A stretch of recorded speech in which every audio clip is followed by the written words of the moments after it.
તો મિત્રો, વાર્તામાં અંત સુધી બન્યા રહેજો. દુનિયામાં એક એવો સંબંધ છે જે કોઈ શરત વિના પ્રેમ કરે છે.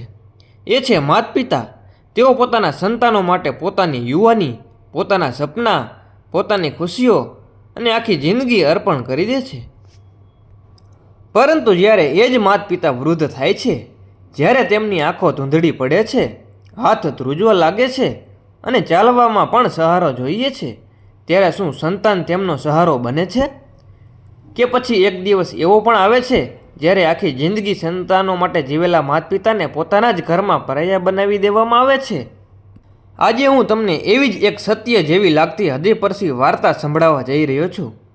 આ વાર્તા કદાચ તમારા દિલને પરસી જશે, કદાચ તમારી આંખોમાં આંસુ લાવી દેશે અને કદાચ તમને તમારા માતા પિતાને એકવાર ગળે લગાવવાનું મન પણ કરાવી દેશે.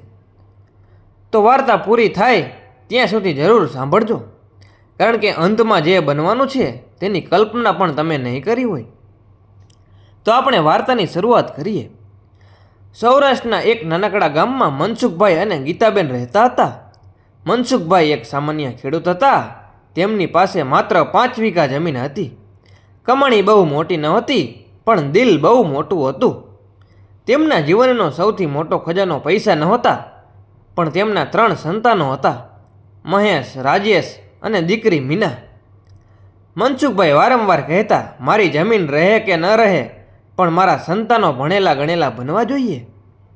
ગીતાબેન હસીને જવાબ આપતા, આપણું પેટ ભલે અડધું ભરાશે તો ચાલશે, પણ બાળકોનું ભવિષ્ય અધૂરું નહીં રહે. આ શબ્દો માત્ર વાતો ન હતા, તે બંનેના જીવનનો સંકલ્પ હતો.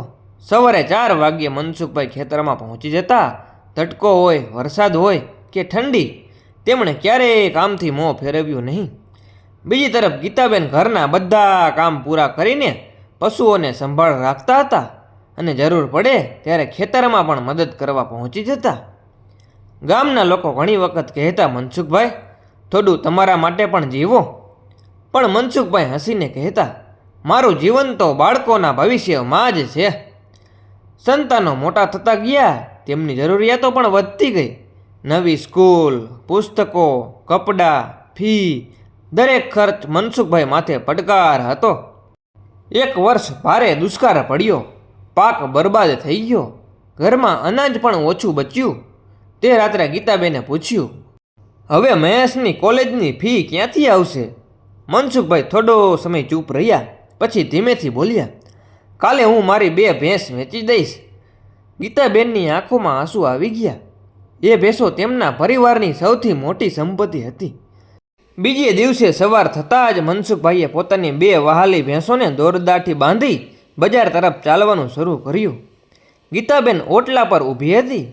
તેમની આંખોમાં આંસુ સતત વહી રહ્યા હતા. એ જ ભેંસો માત્ર પશુ નહોતી, પણ પરિવારના સભ્ય જેવા હતા. બજારમાં વેપારીએ ભેંસોની કિંમત ઓછી લગાવી. મનસુખભાઈ, આટલા જ રૂપિયા મળશે.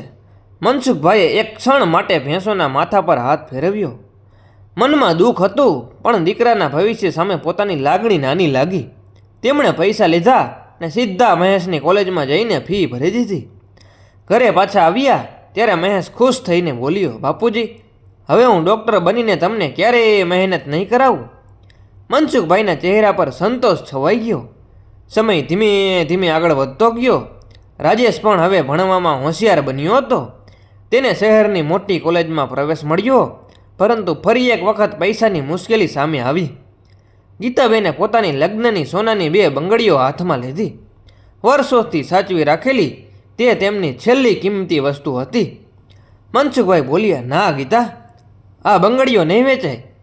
ગીતાબેને હસીને બોલ્યા, બંગડીઓ હાથમાં શોભે, પણ સંતાનનું ભવિષ્ય જીવનભર શોભે છે. એ શબ્દો સાંભળીને મનસુખભાઈની આંખો ભીની થઈ ગઈ.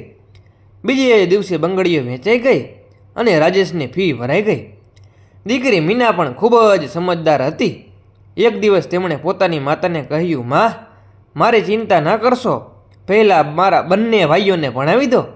ગીતાબેને મીનાને ગળે લગાવી લીધી. પછી, બેટા, દીકરીઓ પણ ઘરનો ગૌરવ હોય છે. પણ મીના ક્યારેય કોઈ જીદ કરતી નહોતી.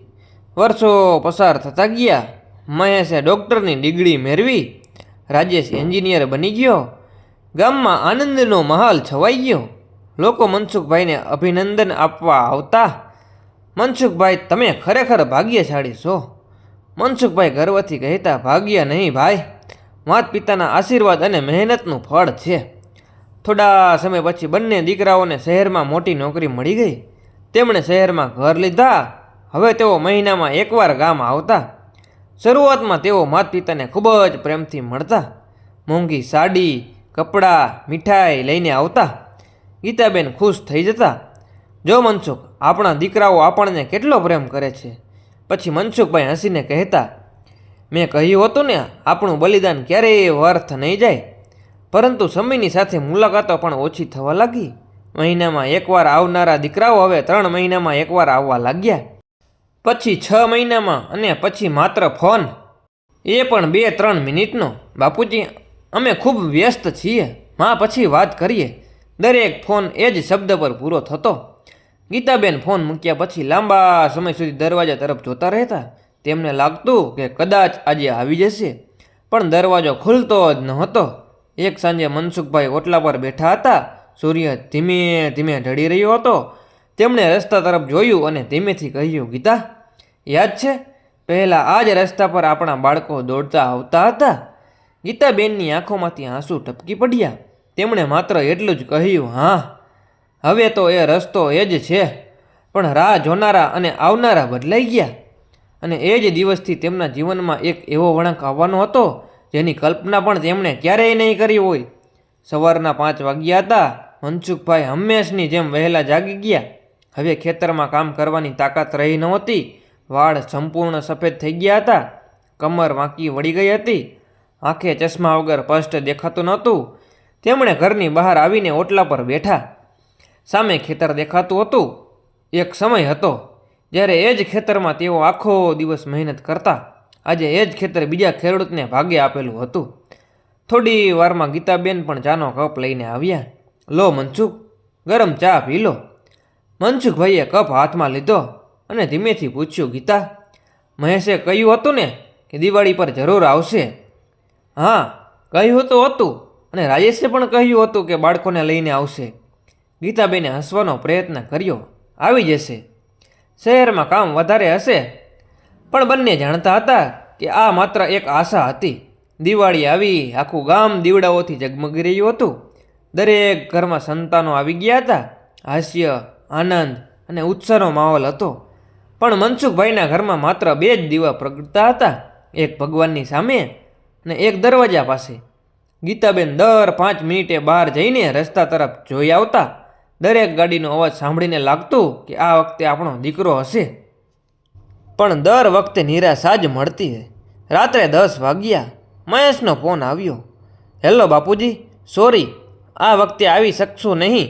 બાળકોને વેકેશનમાં લઈ આવશું. મનસુખભાઈએ હસીને કહ્યું, કોઈ વાત નહીં બેટા, કામ પહેલાં. ફોન બંધ થઈ ગયો. પણ ફોન બંધ થતાં જ તેમની આંખોમાં આંસુ વહી પડ્યા. ગીતાબેન બધું જ સમજી ગયા. તેમણે ધીમેથી કહ્યું, રડો નહીં મનસુખ, કદાચ ખરેખર કામ હશે. મનસુખભાઈ માત્ર આકાશ તરફ જોઈ રહ્યા. થોડા મહિનાઓ પછી મનસુખ અચાનક બાથરૂમમાં લપસી પડ્યા. તેમના પગમાં ગંભીર ઈજા થઈ. ગીતાબેન ગભરાઈ ગયા. ગામના લોકો દોડી આવ્યા. ડૉક્ટરને બોલાવવામાં આવ્યા. ડૉક્ટરે કહ્યું, ઉંમર વધારે છે, થોડા મહિના સુધી ચાલવામાં મુશ્કેલી પડશે. ગીતાબેને તરત જ બંને દીકરાઓને ફોન કર્યો. મહેશે કહ્યું, માં, મારી હોસ્પિટલમાં બહુ દર્દીઓ છે, 2 દિવસ પછી આવું. રાજેશે કહ્યું, મારી ઓફિસમાં મોટો પ્રોજેક્ટ ચાલે છે, હું પૈસા મોકલી દઉં છું. ગીતાબેનના હાથ કંપી ઉઠ્યા. તેમણે ધીમેથી જવાબ આપ્યો, બેટા, અમારે પૈસા નથી જોતા, અમારે તમારો સાથ જોઈએ છે. સામેથી થોડું મૌન રહ્યું. પછી ફોન કપાઈ ગયો. ગામના પડોશી રમેશભાઈ દરરોજ આવીને મનસુખભાઈની સેવા કરતા. દવા લાવતા, હોસ્પિટલ લઈ જતા, શાકભાજી પણ લાવી આપતા. એક દિવસ મનસુખભાઈએ કહ્યું, રમેશ, તું તો લોહીનો સંબંધ પણ નથી. રમેશભાઈ હસ્યા. મનસુખ કાકા, સંબંધ લોહીથી નહીં, લાગણીથી બને છે. એ શબ્દો સાંભળીને મનસુખભાઈની આંખો ફરી ભીની થઈ ગઈ. એક સાંજે મહેશ અને રાજેશ બંને અચાનક ગામ આવ્યા. ગીતાબેન ખુશીથી દોડી ગયા. આવો બેટા, કેટલા દિવસ પછી આવ્યા. પણ આજે બંનેના ચહેરા પર પહેલાં જેવી ખુશી નહોતી. બધા બેઠા. થોડી સામાન્ય વાતો થઈ. પછી મહેશે ધીમેથી કહ્યું, બાપુજી, એક વાત કરવી હતી. બોલ બેટા. આ ગામનું ઘર અને જમીન હવે રાખવાનો કોઈ અર્થ નથી. રાજેશે પણ વાત આગળ વધારી. જો આ બધું વેચી દઈએ તો સારા પૈસા આવશે. મનસુખભાઈ ચૂપ રહી ગયા. એ ઘર જ્યાં સંતાનોનો જન્મ થયો હતો, જ્યાં તેમના બાળપણના દરેક સ્મરણો હતા, જે ઘર બનાવવા માટે તેમણે જીવનભરની કમાણી ખર્ચી હતી, આજે એ જ ઘર વેચવાની વાત તેમના પોતાના જ સંતાનો કરી રહ્યા હતા. મનસુખભાઈએ ધીમેથી પૂછ્યું, પછી અમે ક્યાં રહીશું? મહેશે તરત જવાબ આપ્યો, એની ચિંતા ન કરો બાપુજી. સારો વૃદ્ધાશ્રમ છે, ત્યાં તમારી સારી સંભાળ રાખશે. આ શબ્દો સાંભળતા જ ગીતાબેનના હાથમાંથી પાણીનો ગ્લાસ નીચે પડી ગયો. ઘરમાં એકદમ સન્નાટો છવાઈ ગયો. મનસુખભાઈએ પોતાના બંને દીકરાઓ તરફ જોયું. તેમની આંખોમાં પ્રશ્નો હતા. શું આ જ દિવસો જોવા માટે અમે આખી જિંદગી તમારા માટે જીવ્યા હતા? આ પ્રશ્નનો જવાબ કોઈની પાસે નહોતો. ઘરમાં સન્નાટો છવાઈ ગયો હતો. ગીતાબેનની આંખોમાંથી આંસુ સતત વહી રહ્યા હતા. મનસુખભાઈ થોડો સમય મૌન રહ્યા. પછી ધીમા અવાજે બોલ્યા, મહેશ, રાજેશ, એક પ્રશ્ન પૂછું? હા બાપુજી. જ્યારે તમે નાના હતા ને, ત્યારે કેટલીય રાતો અમે જાગીને કાઢી હતી. તમને તાવ આવતો ત્યારે તમારી બાજુમાં બેઠા રહેતા. તમારા ભવિષ્ય માટે જમીન વેચી, ભેંસો વેચી, તમારી માએ પોતાના દાગીના વેચી નાખ્યા. ત્યારે અમે ક્યારેય વિચાર્યું નહોતું કે તમે અમારા પર બોજ છો. બંને દીકરાઓ માથું નીચું કરીને બેઠા રહ્યા. મનસુખભાઈ આગળ બોલ્યા, આજે અમે વૃદ્ધ થઈ ગયા એટલે તમને લાગે છે કે અમારું સ્થાન ઘરમાં નહીં વૃદ્ધાશ્રમમાં છે? પછી કોઈ જવાબ નહોતો. ઘરમાં માત્ર ગીતાબેનનો રડવાનો અવાજ સંભળાતો હતો. બીજા જ દિવસે સવારે મહેશે કહ્યું, બાપુજી, અમે તમારી વિરુદ્ધ નથી, પણ ત્યાં સારી સુવિધા છે. ડૉક્ટર છે, નર્સ છે, તમને કોઈ તકલીફ નહીં પડે. મનસુખભાઈ હળવું સ્મિત કરીને બોલ્યા, દીકરા, વૃદ્ધ માણસને દવાની જરૂર ઓછી હોય છે, પણ પોતાના સંતાનોના બે પ્રેમભર્યા શબ્દોની જરૂર વધારે હોય છે. આ શબ્દો સાંભળીને બંનેના મન પર ખાસ અસર થઈ નહીં. એક અઠવાડિયા પછી એક કાર મનસુખભાઈના ઘરની બહાર આવીને ઊભી રહી. ગીતાબેન ભગવાનના મંદિરમાં ગયા. બે હાથ જોડીને માત્ર એક જ પ્રાર્થના કરી, હે ભગવાન, અમારા સંતાનોને સુખી રાખજો. અમારું દુઃખ તેમને ક્યારેય ન આપતા. પોતાના ઘરેથી વિદાય આપતી વખતે મનસુખભાઈએ ઓટલાને સ્પર્શ કર્યો, દિવાલોને હાથ ફેરવ્યો, આંગણામાં આવેલા લીમડાના ઝાડને જોયું અને ધીમે અવાજે બોલ્યા, આ ઘર અમે ઈંટોથી નહીં, સપનાઓથી બનાવ્યું હતું. ગામના લોકોની આંખોમાં પણ આંસુ આવી ગયા. રમેશભાઈએ મહેશને કહ્યું, દીકરા, પૈસા કમાવવા સરળ છે, પણ માતા પિતાના આશીર્વાદ ગુમાવી દો તો આખી જિંદગી ગરીબ જ રહેશો. મહેશે કોઈ જવાબ આપ્યો નહીં. વૃદ્ધાશ્રમમાં બંનેને એક નાનકડો રૂમ મળ્યો. ત્યાં ઘણા વૃદ્ધો રહેતા હતા. કોઈને દીકરાઓએ છોડ્યા હતા, કોઈને દીકરીએ છોડ્યા, કોઈએ વર્ષોથી પોતાના સંતાનોનો ચહેરો પણ જોયો નહોતો. એક સાંજે મનસુખભાઈ બગીચામાં બેઠા હતા. પાસે બેઠેલા એક વૃદ્ધ બોલ્યા, ભાઈ, તમને અહીં કેટલા દિવસ થયા? આજે જ આવ્યો છું, પછી આદત પડી જશે. મનસુખભાઈએ આંખો બંધ કરી, ના ભાઈ, સંતાનની રાહ જોવાની આદત ક્યારેય નથી જતી. સમય પસાર થતો ગયો. મહેશ અને રાજેશ શરૂઆતમાં દર મહિને આવવાનું કહેતા, પણ 1 મહિનો, 3 મહિના, 6 મહિના કોઈ આવ્યું જ નહીં. માત્ર ક્યારેક ફોન આવતો, બાપુજી, અમે વ્યસ્ત છીએ. મનસુખભાઈ હંમેશા એક જ જવાબ આપતા, ખુશ રહો બેટા. બીજી તરફ સમય પોતાનો ખેલ રમવા લાગ્યો હતો. મહેશનો દીકરો વિદેશ ભણવા ગયો. ભણ્યા પછી ત્યાં જ સ્થાયી થઈ ગયો. ફોન પણ ભાગ્યે જ કરતો. રાજેશને દીકરી પણ નોકરી માટે બીજા શહેરમાં ગઈ. તે પણ ધીમે ધીમે દૂર થવા લાગી. એક દિવસ મહેશ પોતાની પત્નીને બોલ્યો, આજકાલ આપણો દીકરો વાત પણ નથી કરતો. પત્નીએ શાંતિથી જવાબ આપ્યો, જે વાવશો એ જ લણશો. આ શબ્દો મહેશના હૃદયમાં તીરની જેમ વાગ્યા. તેને અચાનક પોતાના બાપુજીની યાદ આવી ગઈ અને વર્ષો પહેલાં બોલેલા શબ્દો પણ યાદ આવ્યા. વૃદ્ધ માણસને દવાની નહીં, પોતાના સંતાનોના પ્રેમની જરૂર હોય છે. એ રાતે મહેશને ઊંઘ ન આવી. તે પહેલી વાર પોતાના નિર્ણય માટે અંદરથી તૂટી પડ્યો. મહેશ આખી રાત પથારીમાં પડખા ફરતો રહ્યો. આંખો બંધ કરતા એને એક પછી એક દ્રશ્ય સામે આવવા લાગ્યા. નાનપણમાં તાવ આવ્યો ત્યારે બાપુજી આખી રાત માથા પર ઠંડા પાણીના પટ્ટા મૂકતા હતા. માં પોતે ભૂખી રહીને તેને દૂધ પીવડાવતી હતી. કોલેજની ફી ભરવા માટે બાપુજીએ પોતાની વહાલી ભેંસો પણ વેચી દીધી હતી અને માં પોતાની લગ્નની સોનાની બંગડીઓ પણ વેચીને પણ હસતા હસતા કહેતા હતા કે મારા સંતાનોનું ભવિષ્ય જ મારું સાચું ઘરેણું છે. મહેશ અચાનક રડી પડ્યો. પત્નીએ પૂછ્યું, શું થયું? મહેશના મોઢામાંથી માત્ર એક જ વાક્ય નીકળ્યું, મેં મારા ભગવાનને જ વૃદ્ધા આશ્રમમાં મૂકી દીધા છે. બીજી તરફ રાજેશ પણ પોતાની દીકરી સાથે ફોન પર વાત કરી રહ્યો હતો. પપ્પા, હું આ વર્ષે નહીં આવી શકું, ઓફિસમાં બહુ કામ છે. આ શબ્દો સાંભળીને રાજેશનું હૃદય ધ્રુજી ઉઠ્યું.